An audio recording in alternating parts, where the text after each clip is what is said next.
तो कुछ नया शुरू किया जाए।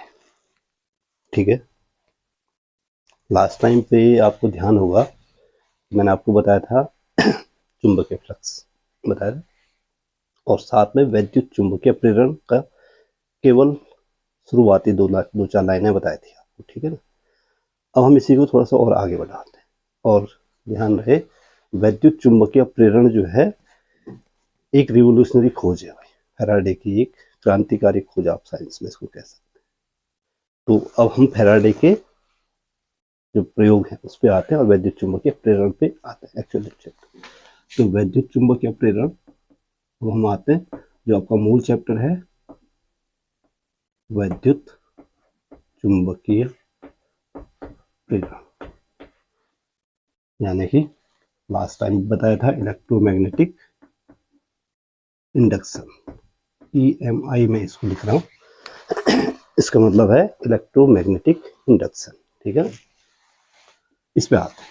और इलेक्ट्रोमैग्नेटिक इंडक्शन होता क्या है ये समझने के लिए पहले आपको दो तीन प्रयोगों से गुजरना पड़ेगा फैराडे के प्रयोग। अब सबसे पहले आते हैं हमारे पास, अब आता है फैराडे के प्रयोग एवं निष्कर्ष, और यहीं से विद्युत चुंबकीय प्रेरण की खोज होगी।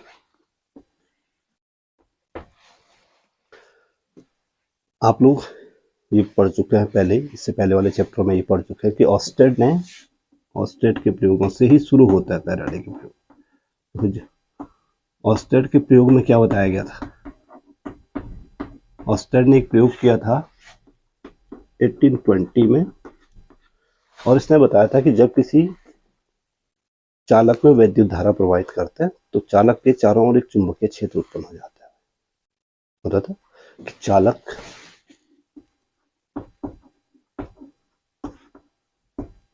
में हमने क्या प्रवाहित की, वैद्युत धारा, तो ये चालक क्या उत्पन्न करता है, चुंबकीय क्षेत्र, चालक के चारों ओर चुंबकीय क्षेत्र उत्पन्न हो जाता है। यही बोला था ऑस्टेड ने अपने प्रयोगों से, ये दिखाया था कि अगर हम किसी चालक में धारा प्रवाहित करें या किसी कुंडली में धारा प्रवाहित करें और उसके आसपास कोई मैग्नेटिक वॉश रखें, चुंबकीय घड़ी रखें, तो उस चुंबकीय घड़ी में एक विक्षेप आता था। और वो विक्षेप कहाँ से आता था, वो आता था क्योंकि चालक के चारों ओर क्या उत्पन्न हो जाते थे, चुंबकीय क्षेत्र उत्पन्न हो जाता। अब देखो चालक में जो वैद्युत धारा है एक्चुअल में वो गतिमान आवेश है भाई, गतिमान, अगर चालक में धारा बह रही है इसका मतलब क्या है कि आवेश उसमें गतिमान है। अगर आवेश गतिमान ना हो, आवेश स्थिर हो जाए, तो चालक में धारा नहीं बही। ठीक है, वैद्युत धारा किसका प्रभाव है, वैद्युत धारा आवेशों की गति का प्रभाव है। तो अब आप ये कह सकते हैं, यहाँ से आप ये निष्कर्ष निकाल सकते हैं कि गतिमान आवेश क्या उत्पन्न करेगा, चुंबकीय क्षेत्र उत्पन्न करेगा। स्थिर आवेश चुंबकीय क्षेत्र उत्पन्न करने में असमर्थ है, ये ध्यान दें। ठीक है ना, तो ये चीज पकड़ने की, गतिमान आवेशों के कारण क्या उत्पन्न होता है, चुंबकीय क्षेत्र उत्पन्न होता है। कौन बता चुका है, ऑस्टेड बता चुका है 1820 में। जो फैराडे आते हैं, इसके बाद आते हैं फैराडे, और 1930 में माइकल फैराडे, पूरा नाम इनका, ठीक है। और माइकल फैराडे ने कहा कि जब ऑस्टेड कहता है कि गतिमान आवेश चुंबकीय क्षेत्र उत्पन्न कर सकता है भाई, तो क्या चुंबकीय क्षेत्र से वैद्युत धारा प्राप्त होनी चाहिए, नहीं होनी चाहिए। तो वैद्युत धारा को हम क्या चुंबकीय क्षेत्र से, चुंबकीय क्षेत्र की सहायता से या चुंबक की सहायता से, चुंबक की, और लास्ट में चुंबक की सहायता से हम वैद्युत धारा प्राप्त कर सकते हैं या नहीं कर सकते, वैद्युत विभव,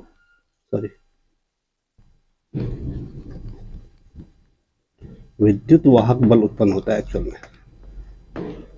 और वैद्युत वाहक बल आप लोग पढ़ चुके हैं वैद्युत वाहक बल उत्पन्न कर सकते हैं, नहीं हो सकते।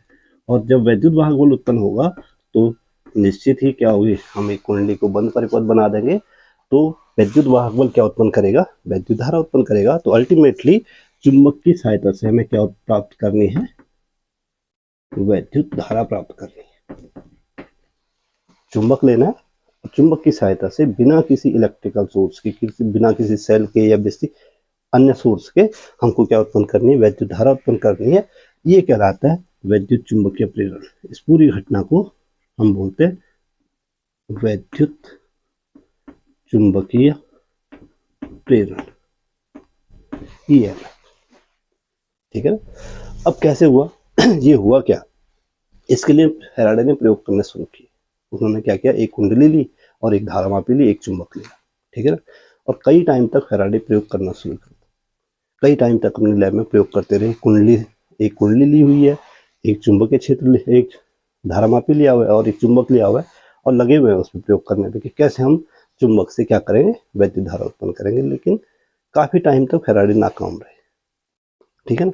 और कोइंसिडेंटली क्या होता है, इसमें यहाँ पे कई सारी कहानियां प्रचलित होती हैं। तो यहाँ पे भी 2-3 कहानियां प्रचलित हैं फैराडे के बारे में, कि एक बार क्या हुआ कि फैराडे ने गुस्से में आके कुंडली के भीतर चुंबक फेंक दिया। कोई कहता उन्होंने गुस्से में फेंका, कोई कहता उनके हाथ से छूटा, कोई कहता उन्होंने प्रयोग करते हुए चुंबक छोड़ा। जो भी सत्य होगा ये फैराडे से अलावा कोई नहीं जानता। तो ये कहानियां प्रचलित हैं कि उन्होंने जो है कुंडली के भीतर चुंबक फेंका।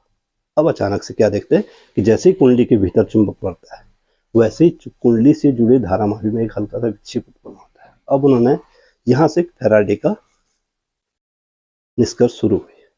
फैराडे के प्रयोग यहाँ से अपने अंतिम निष्कर्ष पे पहुंचने शुरू हुए। उन्होंने कहा कि अब हम वैद्युत धारा उत्पन्न कर चुके हैं, क्योंकि जैसे ही कुंडली है ये कुंडली थी,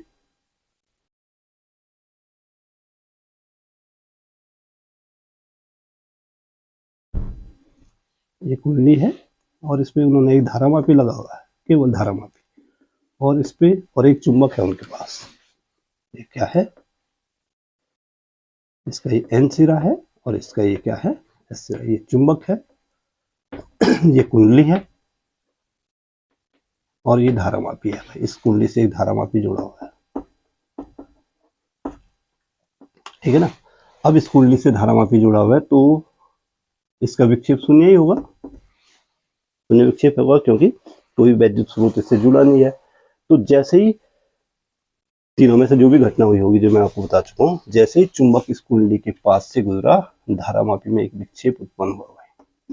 धारामापी में क्या हुआ, और धारामापी में जब विक्षेप उत्पन्न हुआ तो यहाँ से फैराडे ने अपने प्रयोगों को निष्कर्ष पे पहुंचाना शुरू किया।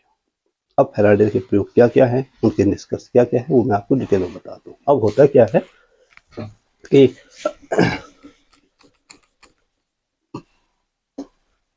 फैराडे के प्रयोग को हम चार स्थितियों में समझेंगे। ठीक है ना। अब देखो एक कुंडली है हमारे पास। फैराडे ने अपने प्रयोगों में क्या देखा कि हमारे पास एक कुंडली है, ठीक है ना, और उससे एक धारामापी जुड़ा है भाई, सिर्फ एक कुंडली एक धारामापी। अब हमारे पास एक चुंबक है, ये चुंबक है, ये इसका N सिरा है। ठीक है। इसका N सिरा, अगर हम इसके N सिरे को कुंडली की ओर चलाएं, तेजी से चुंबक के N सिरे को कुंडली की ओर चलाएं, तो धारा में एक विक्षेप आता है। इसमें एक क्या आ जाता है, विक्षेप आ जाता है। और ये विक्षेप सिर्फ तब तक रहता है जब तक कि कुंडली चल रहा है, चुंबक चल रहा है। ठीक है। और इसमें जो धारा की दिशा होगी, सबसे मेन चीज यही है कि आप इसमें क्या पकड़ोगे, आप इसमें पकड़ोगे कि धारा की दिशा किधर को होगी। N सिरा जब इसके सामने चलता है, कुंडली की ओर चलता है, तो इस प्रकार से धारा की दिशा होती है कि N बनाते ना, जैसे आपको सिर्फ N बनाना है। देखो ये N है, तो धारा की दिशा ये N डिसाइड कर देगा। एक बार कहीं पहले भी आया। तो धारा की दिशा क्या होती है, इस प्रकार से होती है वामावर्त, कि सामने वाला सिरा N सिरा बन जाता है। ये क्या सिरा बन जाता है, कुंडली के जो जिस सिरे की ओर क्या आ रहा है, चुंबक आ रहा है, वो N सिरा बन जाता है। और दूसरा सिरा क्या बन जाता है, ऑब्वियसली दूसरा सिरा क्या बन जाएगा, S सिरा बन जाएगा। तो ये धारा ये ऊपर की ओर, ये नीचे की ओर, ऐसी धारा बहती है। यानी कुंडली में एक धारा बहती है, क्षणिक धारा बहती है, और उसकी दिशा ठीक इस प्रकार से होती है कि वो ऐसे भी व्यवहार करता है कि कुंडली के सामने का सिरा, जो चुंबक के सामने वाला सिरा क्या बन गया, N सिरा बन गया भाई। ठीक है ना। अब हम इसको दूर ले जाते हैं, इसी कुंडली के साथ हम प्रयोग कर रहे हैं। देखो कुंडली वही है, ये धारामापी है। अब हम इस एन सिरे को, एन सिरा नजदीक आ गया था, एन सिरा है, इसको हम इधर को चला रहे हैं वापस, ठीक है। अब वापस चला रहे हैं तो इसका मतलब क्या है, इसका मतलब ये है कि कुंडली में एक क्षणिक धारा प्रवाहित होती है, लेकिन अब उसकी जो डायरेक्शन है वो चेंज हो जाती है भाई। पहले इधर को विक्षेप था, अब विक्षेप क्या आ जाता है, इधर को आ जाएगा। और कुंडली का जो एन, क्योंकि एन सिरा दूर जा रहा है ना, तो सामने वाला सिरा एस बन जाता है। देखो सामने वाला सिरा क्या बन गया, एस बन गया, यानी कि धारा अब इस ढंग से प्रवाहित हो गई। धारा की दिशा बदल गई, देख लो। तो जो पहले ये एस सिरा बन गया, सामने वाला सिरा क्या बन गया। अगर हम कुंडली के एन सिरे को सॉरी चुंबक के एन सिरे को कुंडली की ओर चलाएं, तो कुंडली का जो सामने वाला सिरा, देखो आप जानते हैं कि जब कोई किसी भी कुंडली में धारा बहती है वो भी एक चुंबक की भांति व्यवहार करते हैं, और इसका कि धारा की डायरेक्शन तय करती है कि कुंडली का कौन सा सिरा एन सिरा है, कौन सा सिरा एस सिरा है। तो जब हम कुंडली के एन, जब चुंबक के एन सिरे को कुंडली की ओर चलाते हैं तो सामने वाला सिरा एन सिरा बन जाता है। कुंडली चुंबक के एन सिरे को कुंडली से दूर चलाते हैं, सामने वाला सिरा क्या कर देता है, एस सिरा बन जाता है। यानी कि ये दूर जा रहा है ना, तो ये एस सिरा, और एस और एन के बीच अभी आकर्षण बल होगा, यह ध्यान रहे। और इस वाले में क्या होगा, एस और एन सिरे में प्रतिकर्षण बल होगा। तो ध्यान रहे कि धारा की दिशा इस प्रकार से हो रही है कि वो इसकी गति का विरोध कर रहा है। भाई इधर आ रहा है तो ये एन सिरा बन के उसको क्या कर रहा है, बाहर की ओर धकेलेगा, और ये दूर जा रहा है तो उसको अंदर की ओर खींचने का प्रयास कर रहा है। तो ये एस सिरा बन गया, ठीक। प्रयोग नंबर 3 ये फर्स्ट प्रयोग हो गया, ये सेकंड हो गया। प्रयोग नंबर 3 हम इसी में, इसी कुंडली के साथ हम प्रयोग कर रहे हैं, ध्यान। इसी पे हमने वही धारामापी जोड़ा हुआ है। अब हमने क्या किया कि कुंडली का जो एस सिरा है भाई, अब जरूरी नहीं हम एन सिरे को ही चलाते रहे, एस सिरे को हम कुंडली की ओर चलाते हैं तेजी से। जब हम कुंडली के एस सिरे को कुंडली की ओर चलाते हैं, हम क्या देखते हैं कि एस सामने वाला सिरा में धारा की दिशा इस प्रकार से होती है कि सामने वाला सिरा एस सिरा बन जाता है। देखो ये एस सिरा बन गया। एस सिरा का मतलब है कि धारा की दिशा दक्षिणावर्त, ये एस बन गई। ये एस अक्षरों से भी आप पकड़ सकते हो इन चीजों को, तो ये एस सिरा बन गया, ठीक है। तो जब हम एस सिरे को कुंडली की ओर चलाते हैं तो सामने वाला सिरा एस सिरा बन जाता है, फिर से दोनों के बीच में प्रतिकर्षण होता है, यानी कि फिर ये इसकी गति का क्या कर रहा है, विरोध कर रहा है, ठीक। और चौथा और अंतिम, ये तीसरा हो गया, और चौथा जब हम चौथा प्रयोग है, हम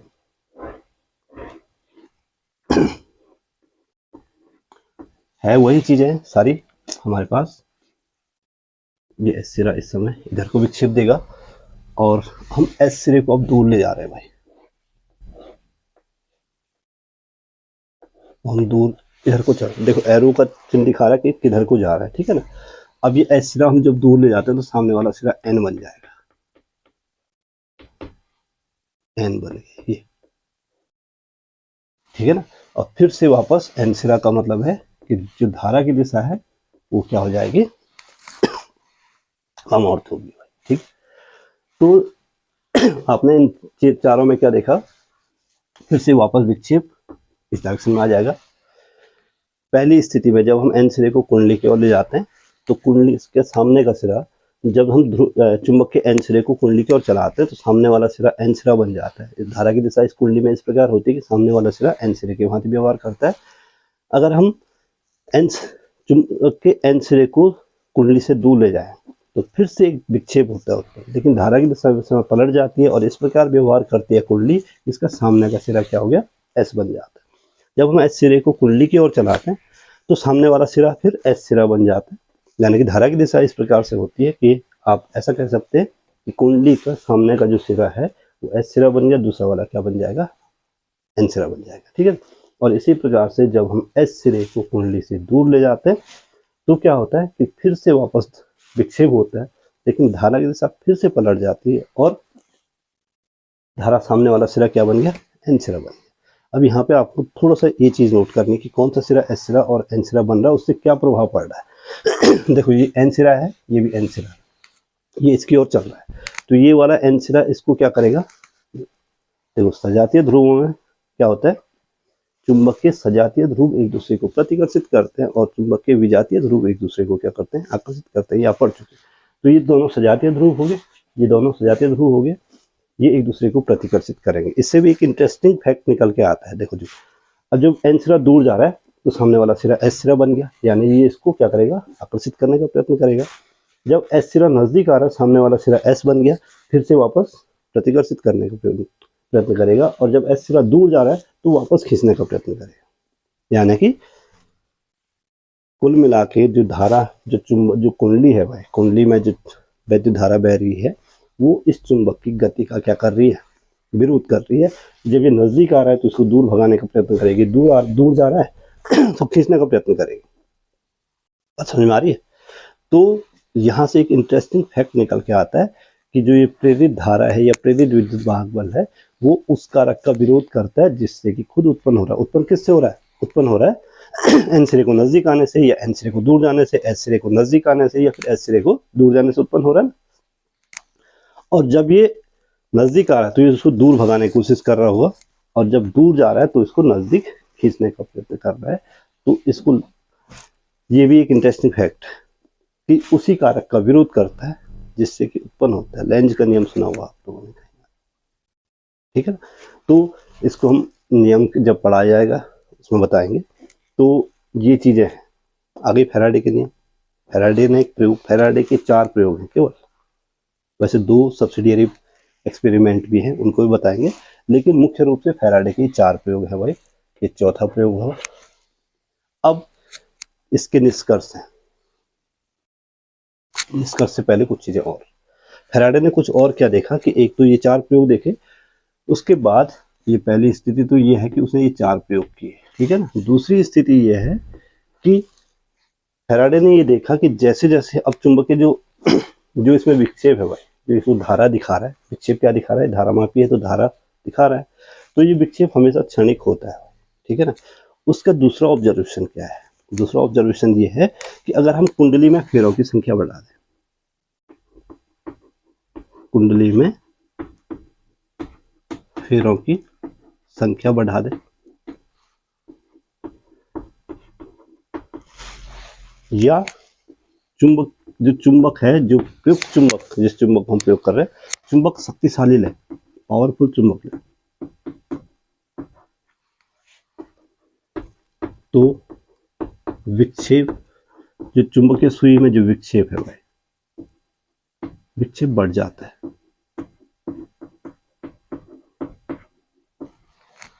कुंडली में हम फेरों की संख्या बढ़ा दें, या ज्यादा फेरे कुंडली ले, या जो चुंबक है हमने लिया हुआ इसका पावर बढ़ा दें तो क्या होगा, ये विक्षेप बढ़ जाएगा। इसका मतलब है कि धारा ज्यादा प्राप्त हो रही है, ठीक है। इसके साथ ही अगर हम कुंडली के भीतर,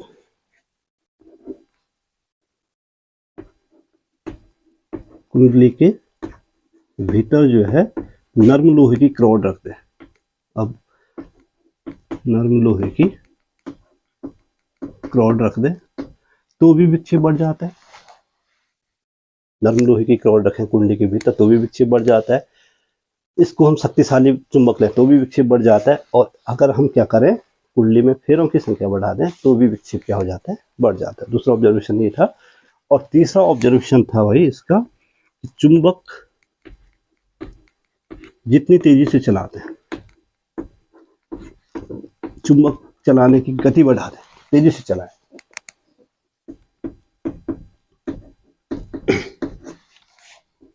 विक्षेप उतना ज्यादा होता है, विक्षेप उतना अधिक हो। जितनी तेजी से हम चुंबक चलाएंगे विक्षेप उतना ज्यादा होगा। यानी कि जो कुंडली, जो इससे जुड़े धारामाप में जो धारा है उसका मान बढ़ जाएगा अगर हम चुंबक को तेजी से चलाते हैं, ठीक है।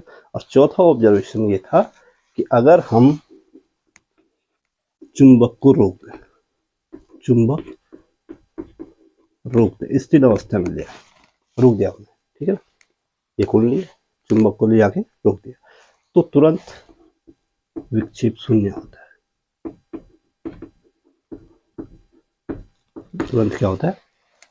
और पांचवा और सबसे इंपॉर्टेंट ऑब्जर्वेशन ये था कि हम चुंबक को स्थिर रख दें और कुंडली को चलाएं। चुंबक को क्या रखें, स्थिर रखें, और कुंडली को क्या करें, चलाएं, या अलग अलग वेग से चुंबक और कुंडली को चलाएं। देखो एक ही वेग से नहीं चलाना एक ही वेग से विपरीत दिशा में चला सकते हैं, लेकिन अगर एक ही वेग से आप समान दिशा में चलाओगे तो उनके बीच का डिस्टेंस हमेशा मेंटेन रहेगा, तो कोई विक्षेप नहीं आएगा। तो अगर हम कुंडली चलाएं, चुंबक स्थिर रखें, स्थिर चुंबक रख दें और कुंडली चलाएं, तब क्या होगा, चुंबक की और कुंडली को हम चलाने लगे। अब हमने चुंबक स्थिर रख दिया, कुंडली चला रहे हैं, ठीक है ना, तो भी वही स्थिति प्राप्त होती है, क्योंकि चुंबक चलाने से होती है, तो भी विक्षेप प्राप्त होता है। विक्षेप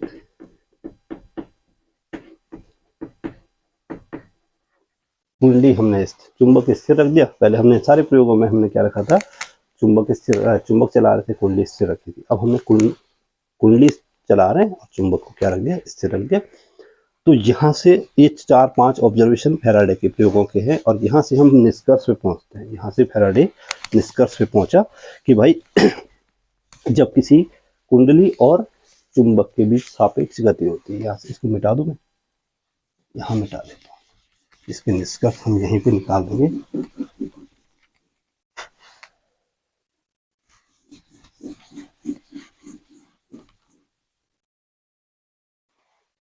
निष्कर्ष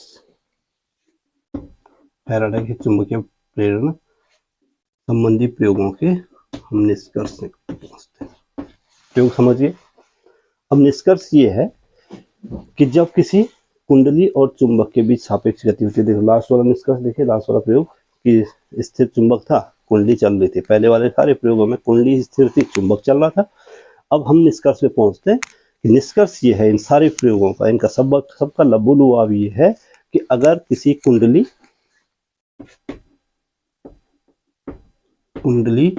तथा चुंबक के बीच सापेक्ष गति हो, सापेक्ष गति का मतलब कुंडली चल रही है, चुंबक स्थिर है, चुंबक चल रहा है, कुंडली स्थिर है, दोनों अलग अलग वेग से चल रहे हैं, एक दिशा में चल रहे हैं अलग वेग से, दोनों विपरीत दिशा में चल रहे हैं, तो उनके बीच सापेक्ष गति होगा। तो कुंडली में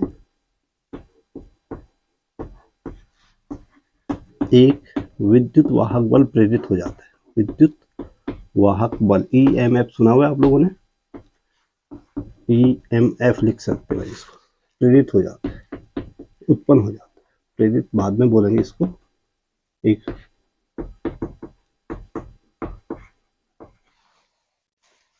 कुंडली में एक विद्युत वाहक बल प्रेरित हो जाता है, और इस घटना को बोलते हैं विद्युत चुंबकीय प्रेरण। इस पूरी घटना को क्या बोलते हैं, विद्युत चुंबकीय प्रेरण बोला गया। किसके द्वारा, फैराडे के द्वारा।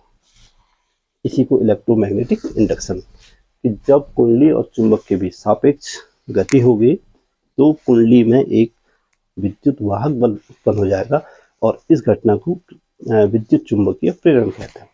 जो उत्पन्न विद्युत वाहक बल, जो उत्पन्न ईएमएफ है, उसको हम प्रेरित विद्युत वाहक बल तो बोलते हैं, उसको बोलते हैं प्रेरित विद्युत वाहक बल,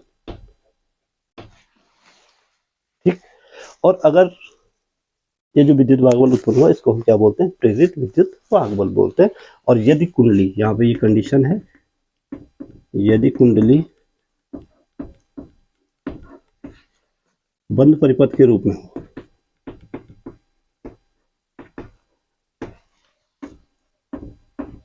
बंद परिपथ है, जैसे ये बंद परिपथ है, इसमें धारामापी जुड़ा हुआ, तो ये बंद परिपथ है।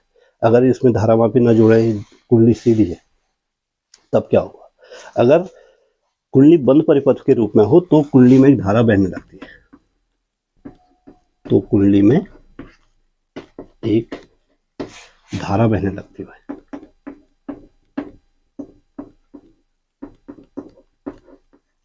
कुंडली में एक धारा उत्पन्न होती है, भले वो धारा क्षणिक ही क्यों ना हो, लेकिन धारा उत्पन्न होती है, ठीक है। और इस धारा को, जो धारा उत्पन्न हुई, इसको प्रेरित धारा, प्रेरित जो धारा उत्पन्न हुई उसको प्रेरित धारा बोला है। तो फैराडे के नियम समझ गए? फैराडे के नियम नहीं, सॉरी, फैराडे के प्रयोग, पहला प्रयोग, दूसरा प्रयोग, तीसरा प्रयोग और चौथा प्रयोग, साथ में उसके ऑब्जर्वेशन और लास्ट में उसके निष्कर्ष, फैराडे के प्रयोगों के निष्कर्ष क्या निकले और प्रेरित विद्युत वाहक बल क्या हुआ, प्रेरित धारा क्या हुई, ये आप लोग समझ जाना चाहिए। कुछ पूछना है? बिल्कुल नहीं। तो ये है भाई फैराडे के वैद्युत चुंबकीय प्रेरण के नियम और उसके निष्कर्ष। काफी इंटरेस्टिंग आर्टिकल है, साथ में इम्पोर्टेंट आर्टिकल है, इस लिहाज से भी कि एग्जाम के लिहाज से तो है ही है, लेकिन साइंस के लिहाज से, भौतिकी के लिहाज से भी इम्पोर्टेंट, ठीक है। और ये जो घटना है वैद्युत चुंबकीय प्रेरण की, कोई साधारण घटना नहीं थी, साधारण खोज नहीं है, ये एक रिवोल्यूशनरी खोज है भाई। और इसी से आगे चलकर जो वैद्युतिकी में काफी सारे चेंजेज आए, इसी ने ट्रांजिस्टर की खोज, ट्रांसफार्मर की खोज की, इसी से हमने मोटर्स, वैद्युत मोटर्स वगैरह बनाना सीखे, जो पंखे घूम रहे हैं आजकल, ठीक है ना। तो ये चीज है, ये आपको समझनी है। और इसका जो अगला पार्ट है कल देखें, ठीक है। आज के लिए इतना बहुत।